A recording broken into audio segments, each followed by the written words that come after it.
All right, welcome to the Racing Year podcast. I had the opportunity to come out to Sonoma Raceway on Labor Day weekend, the Saturday of Labor Day weekend in 2025. I didn't even really know they were having an event out here, but I sort of, checked my instinct on it, and I had a feeling in my gut because I had come here before many years ago, and I remember this one car that I saw. It was a Mazda RX-3, number 09, that I saw that was straight out of, like, the SCCA runoffs that was there. It was, I don't know what year it was, but it was so brilliant to see, and it just sounded so cool. So I took the hunch again, and I came out here, and I had a rig that I made to, for my camera and my microphone, and I incorporated an umbrella on there to sort of, maybe not make the sun such a detrimental effect to my phone, because whenever my phone gets out in the heat, when I'm making these videos, it completely shuts down. It can't handle the heat. So it's really hot here this weekend. It's like 85 degrees, and when it's that temperature and there's no wind, it's really hard to be here. So I had to leave just because my whole intent of the day was just to go to the coast and get out of the heat. So, I really want to thank the SCCA San Francisco region for allowing me to be on the track. So I was actually, making footage and looking at cars while I was walking around the paddock, and one of these guys saw me, and he says, "Hey, we're having a series of parade laps around the track at 11:30. You really should go out there and make a video of it." And I literally was like, "Are you kidding me? Are you serious?" And he's like, "No, his name is Robert Sachs, and he drives one of those S2000 cars. It's got one of the it's painted like, it's got the livery like the Porsche 917, the purple and green back from the late 60s, early 70s.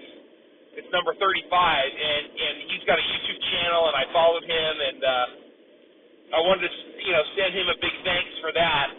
But what happened is I had my car set up perfectly to have my phone connected to it, because I have a system in my car, because I love making car driving videos. And so all I had to do was to keep my car cool and keep my phone from frying out, being in the sun, and it worked. I can't believe it worked. I had another backup camera that I had, right over the steering wheel, which probably wasn't legal, but I can't believe it worked for what it was. It was really great. And so I followed this, so they made me the follow-behind car of this race car. It was a 2010 Radical SR3 that is, there's a few of those Radicals driving around in this series, and it's a track day car from what I heard on Top Gear, and it was fun. It was, I guess the guy was, it's number 3, Eddie Chan from Millbrae, California. I was following him around, and it was really fun. I was leading the parade, supposedly. I was the car right behind the race car. It was really fascinating. And so we got 3 laps of Sonoma Raceway, which I affectionately call Sears Point Raceway. And I finally actually have some, information, details to share of the circuit that I've been coming to for the last 52 years. Maybe not that long, but that's like the second time that I've only been around that track in my life. And so I'm just a guy that shows up to these events and wants to get, audio and video of these cars warming up in the pits or in the paddock, and then maybe talk to an owner, driver, mechanic, whatever, about it. It was cool this weekend because I saw this. There were two Toyota Atlantic cars from the early 2000s that I remember seeing when I was.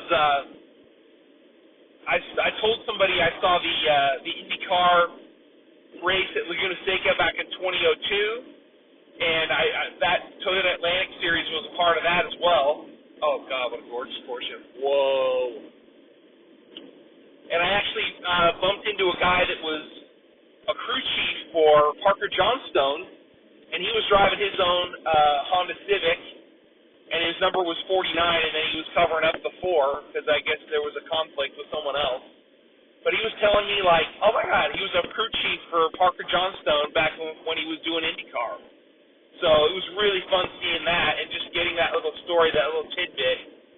And then there was a guy that was driving kind of a prototype-looking car that had a screaming sort of superbike engine in it, and I remember seeing those cars back in the early 80s. You know, it didn't have the exhaust pipe arrangement that I remember, but the guy was telling me it was a screamer. But I wasn't able to stay and talk to him afterwards because I just had to leave. It was so hot. But I'll see him again some other time. But it was really fun.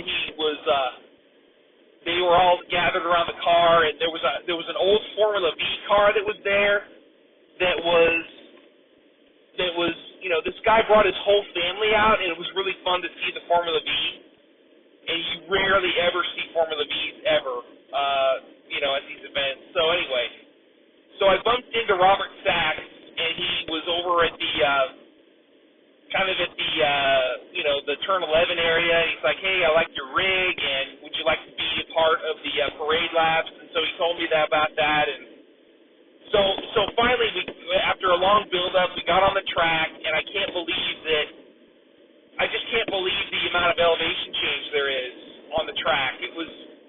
I don't even remember it because I had a ride with Mario Andretti back in 2014, and I won this lip sync contest at the IndyCar weekend, and it was the day before the race or whatever, and the winner of the lip sync contest was going to get a ride with Mario Andretti in a 2-seater IndyCar, and that's the only experience I've had driving around that track was being driven by Mario Andretti. And I got audio of that many years ago, and it was me sort of losing my mind with it, and it was really fascinating. And then finally, 10 years later, I get this opportunity to drive around the track. It was just unbelievable. Because, I've been to Laguna Seca. I got a ride around Laguna Seca many years ago, too, in what do they call it, a Dodge Neon that was a part of the Bill Russell Racing School that was like a tow car or whatever you call it, a pace car for the Bill Russell cars. Anyway, so I'm in my own car, and they said you got to roll all your windows down, and I had my phone up to the attachment I have at the front of my dashboard. And, going into turn 1, I thought there would be like a rumble strip there, but it's not really, it's almost like a faux turn 1. I mean, I don't know if that's actually the turn 1. It's a left-hand turn going uphill, sort of underneath the bridge, the footbridge, and then you go uphill. It's such a steep incline going up there. And on the first lap, I remember that this race car was way out in front of me, and I almost was like dragging behind him. And I remember like getting up into turn 2, and I was peeling out on the rumble strip, and I was like, oh man, you got to keep up with the car in front of you. So you go into turn 2, and I remember like this year there was an issue with there was a few bumps in turn 2 that they had to resurface. I don't know what happened, if it was during that Fanatec weekend back in March, but even like when I came up here for the CSRG event, there was guys bumping. They looked like they were bumping through turn 2 like that. And so that was just a very, very faint sort of thing, and my car is not as stiffly suspended like these race cars are. I barely could feel it. So it was really interesting to go through there on that. And so that's an off-camber turn far as what I understand about that, you call that the David Hobbs corner, where there's no camera to help you, and you're coming out of it, your weight is being shifted to the left, and you're out on the racing line, you know, kissing the rumble strips there, and then you go down into 3, which is a sort of, you go downhill and then up to the left, and then that's for a brief moment, and then in 3A, you're making a right turn onto that, over a hill, over a crest, that leads you downhill into turn 4. And so that's another off-camber turn, I would think. And I don't know if they call that a non-compensatory radius, or what, if that's the right term. I don't know. Never-ending radius? I don't know if that's the right term or not. But anyway, it's a right-hand turn, and then you're off-camber on that as well, and then you kiss the rumble strip out of that turn as well, out of that corner. And then you're on the approach to the carousel, which is, I believe it's turn 5, which is just a slight right-hander that's painted yellow, and that's not really a rumble strip, but that's sort of a preparation area where you're gearing up to this huge, and that's what the carousel is. It's I forgive me if that's not the right term, never-ending radius. It's just a never-ending left-hand turn, and when I remember being driven around with Mario Andretti, the guy, he actually let the back end out a little bit to the right, and then he caught it, and then he sort of kept on going. He used the acceleration of the oversteer to sort of, drift his way out of that turn.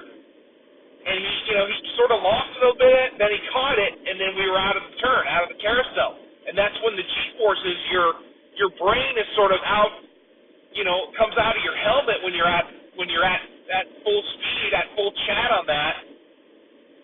And it's really crazy. That turn is unbelievable, that carousel. And so you're out of there, you're on the rumble strip on the left side, and then you come out of that turn, and then the rear wheel oversteeringness of your exit out of turn 5 lands you on another set of rumble strips, and then you're going uphill again towards the north hairpin, which I think is turn 7. I could be wrong. It's probably turn 6. I don't know, but it's the north hairpin there at Sears Point, and then I can't believe how much you're going uphill on that. I always thought it was flat. But you're actually, that's why those guys are flying up that hill. And I remember when Dale Earnhardt Jr. was driving that Corvette before he had his accident, I was there the day before he had his fiery accident coming out of that, north hairpin during that ALMS weekend. And so you're flying up there, and he was full throttle on that Corvette, coming up that hill towards the north hairpin, but you're going up there. It's a very you're going uphill, and then you come to that hairpin, and then you go way over to the left to be able to go out into the you're not going to go into NASCAR hairpin, but you're going to go into sports car hairpin, and you're coming out of that north hairpin. Then you start the S's. And then right out of the S's, when that started, he had cold tires on his car, and he lost control. And then the car hit the concrete wall, and then the car, bursted into flames. It was so scary. And it was unbelievable how he got out of there. But that car was done for the weekend, and it was going to be Dale Earnhardt Jr. and Boris Said in that number 8 Corvette, and it didn't happen. I think it was 2005 when that happened. That was 20 years ago? Are you freaking kidding me? Oh my God, that was 20 years ago. So anyway, you're starting at the top of the S's, and then you're going through all these S's. Once you get through that first or second S, you're sort of, you can open up and you feel like you're Marco Berner going through there in the Audi R8. You can just fly through there. And then once you get to turn 10, I believe, or actually the approach to turn 10, you're all the way on the left on that racing line. You're in that rumble strip, and then you make that slight right-hand turn, which is the fastest corner on the track, and you're like, you feel like you're Marco Berner going through there in the Audi R8, and if you don't get that right, you're in the wall, you're in the dirt, you're on Highway 121 if you don't make that turn. And then you're approaching turn 11, and you go sort of a slight downhill after you come out of that area where the drag tower used to be, and that drag tower was I didn't even remember to see it, but that building was gone. And so that old drag tower, the drag racing tower, used to be there, and that was where I got my ears blown out in 2005 by the Lamborghini Murcielago GT1 car. You see this thing coming out at you, and it's dead silent, and then when it flies by you, there's this huge burst of sound that just blows your ears out. It was amazing with that V12. Oh, Lord, that car sounded so cool. And then you go down to that south hairpin, turn 11, and then you're trying to go all the way out to the left, and then you make a right, which is it's almost like a perpendicular turn that you're making. It's not 90 degrees, 100. I don't know what the term is, but it's a hairpin turn, and you're on the rumble strip on the right side of the vehicle, and then you come out and you're kissing the wall there barely with the massive horsepower that this car has. And then turn 12, I believe, is that sort of slight left. Is that right? No, yeah, it's a slight left where you're approaching the start-finish line. And so before they did the whole retrofit back in 2001, turn 11, you could actually go out and drive on the drag strip, and it was such more of a spectacular sort of, fly over the start-finish line, between turn 12 and turn 1, because you could drive on that drag strip. And it was so spectacular when you did that. And that's the area also, right after you start finish, that Bob Wallach had his accident where he was, I guess, a tire failed on the car, on the Porsche 962, and it was the rear right tire failed, and then the car came out from under it, and it flipped over, and it landed right underneath the approach towards the footbridge there. That was 1987, I believe. No, it was 1987. The Ford Grand Prix, the IMSA Camel GTP race. He was in the Busby 962, and the car came out from under him, and that car was completely destroyed.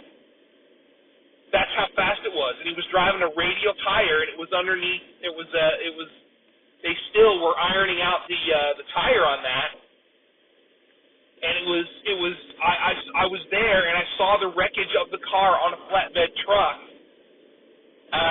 After the race, I think it was covered by a tarp of some kind, so it was really something. So it was that circuit has so much history to it, and there might be a whole bunch of stuff that I'm completely missing, but as far as my memory goes, such a historic circuit that opened in 1968, and I'm so thankful, and I can't believe I actually got to drive on it. It was all the history and all the elevation change came to life today, and it was all because of the SCCA group that was there this weekend. So I just wanted to thank them again for that opportunity. And I just can't believe it. I mean, I'm still like dumbfounded. We were there for 3 laps, but I made a video that was it was my 3rd lap, and I was doing a little bit of commentary going around the circuit, And turn 2 is usually the corner where, folks are sort of losing control, because that's a corner that you're trying to get in and out of, And sometimes it's difficult because it's an off-camber turn, so the car's going to come out from under you, kind of thing. So, especially if you're driving a rear-wheel drive car that's got massive loads of downforce and also, massive grip.